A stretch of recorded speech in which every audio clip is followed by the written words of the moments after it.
Hi, I'm here with the Mass readings for Wednesday, January 22nd, 2020. A day of prayer for the legal protection of unborn children. A reading from the first book of Samuel. David spoke to Saul, "Let your majesty not lose courage. I am at your side to go and fight this Philistine."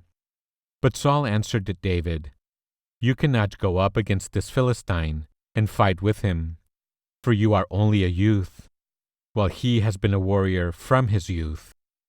David continued, "The Lord who delivered me from the claws of the lion and the bear will also keep me safe from the clutches of this Philistine." Saul answered David, "Go, the Lord will be with you." Then staff in hand, David selected 5 smooth stones from the wadi and put them in the pocket of his shepherd's bag.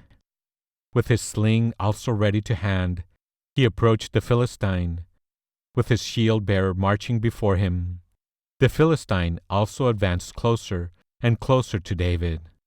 When he had sized David up, and seen that he was youthful and ruddy and handsome in appearance, the Philistine held David in contempt.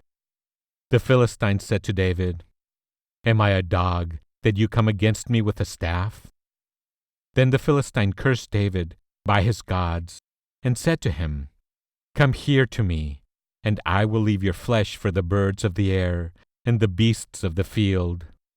David answered him, "You come against me with sword and spear and scimitar, but I come against you in the name of the Lord of hosts, the God of the armies of Israel that you have insulted. Today the Lord shall deliver you into my hand. I will strike you down and cut off your head.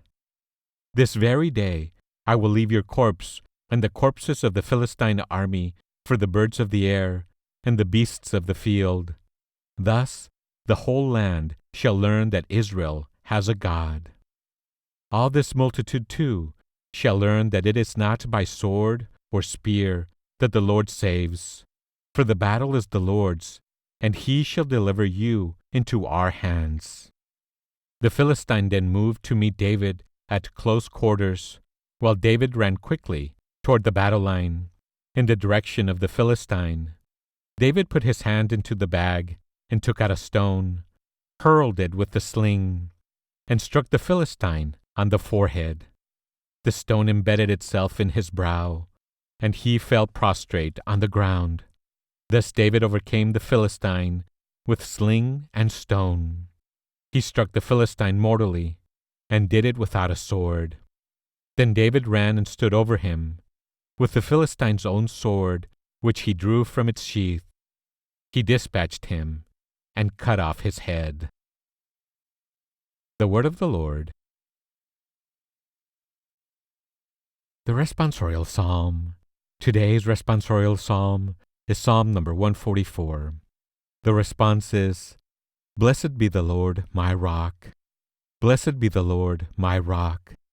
Blessed be the Lord, my rock, who trains my hands for battle, my fingers for war. Blessed be the Lord, my rock, my refuge and my fortress, my stronghold, my deliverer, my shield, in whom I trust, who subdues my people under me. Blessed be the Lord, my rock. O God, I will sing a new song to you. With a 10-string lyre, I will chant your praise, you who give victory to kings and deliver David, your servant, from the evil sword. Blessed be the Lord, my rock. Blessed be the Lord, my rock." A reading from the Holy Gospel according to St. Mark, chapter 3, verse 1 to 6. Jesus entered the synagogue. There was a man there who had a withered hand. They watched Jesus closely to see if he would cure him on the Sabbath, so that they might accuse him. He said to the man with the withered hand, "Come up here before us." Then he said to the Pharisees, "Is it lawful to do good on the Sabbath rather than to do evil? To save life rather than to destroy it?" But they remained silent. Looking around at them with anger and grieved at their hardness of heart, Jesus said to the man, "Stretch out your hand." He stretched it out, and his hand was restored. The Pharisees went out and immediately took counsel with the Herodians against him to put him to death. The Gospel of the Lord. Here are some thoughts on today's scripture. Another Sabbath controversy. Mark tells the story brilliantly and makes it easy for us to get involved. Visualize the scene as people gather for worship in the synagogue. Mark doesn't tell us how Jesus felt towards the man with a disability. He leaves that to our imagination.